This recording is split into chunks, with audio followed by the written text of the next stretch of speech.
Terima kasih Anda masih bersama kami di Kompas Petang, saya Cynthia Rompas. Saudara, perolehan suara Capres nomor urut 2 Prabowo Gibran yang unggul sementara berdasarkan hasil hitung cepat nyatanya tak sejalan dengan suara partai yang mendukungnya. Dari 8 partai politik pengusung Prabowo Gibran, Partai PSI menjadi salah satu parpol pengusung yang suaranya belum menembus angka 4%. Partai yang mencitrakan diri sebagai Partai Jokowi ini masih jauh tertinggal dari perolehan suara yang diraih Partai Golkar, PAN, dan Demokrat.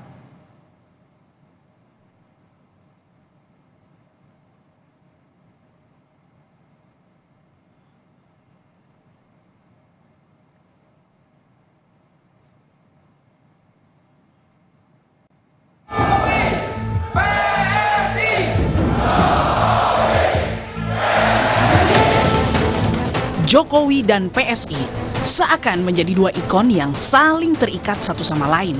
Apalagi saat Jokowi secara terbuka memberikan pidato di acara ulang tahun PSI ke-8 pada 31 Januari 2023 lalu.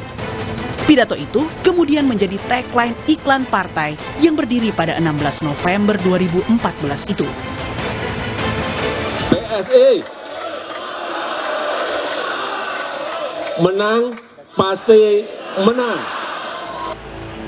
9 bulan kemudian, Jokowi merestui putra bungsunya Kaisang Pangarep menjadi ketua umum PSI.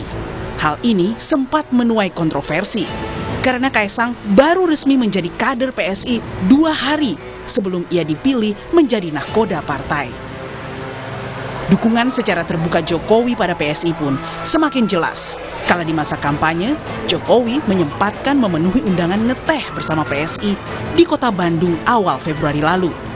Jokowi sempat menyampaikan harapannya PSI bisa lolos ke Senayan. Saya sudah sejak dulu senang sama PSI. Karena di situ berkumpul anak-anak muda. Dan saya percaya bahwa PSI itu memperjuangkan pemerintahan yang baik. Dan saya percaya kalau semangatnya seperti ini kok bisa masuk ya. Artinya Bapak bisa masuk ke Senayan. Namun, apa yang diharapkan PSI dengan menempel ketat sosok Jokowi nyatanya belum memberikan hasil pada suara di Pileg tahun ini. Dari hasil hitung cepat legislatif di KPU per hari Minggu 18 Februari pukul 3 sore, PSI baru mengumpulkan 2,61% suara. Sedangkan untuk lolos ke Senayan, paling sedikit masih memerlukan suara 4%. Dan untuk yang DPR RI, balik lagi saya instruksikan untuk teman-teman semua untuk selalu menjaga dan mengawal proses suara, karena balik lagi rekapitulasi dari KPU kan belum rampung dan kita harus menghargai suara masyarakat.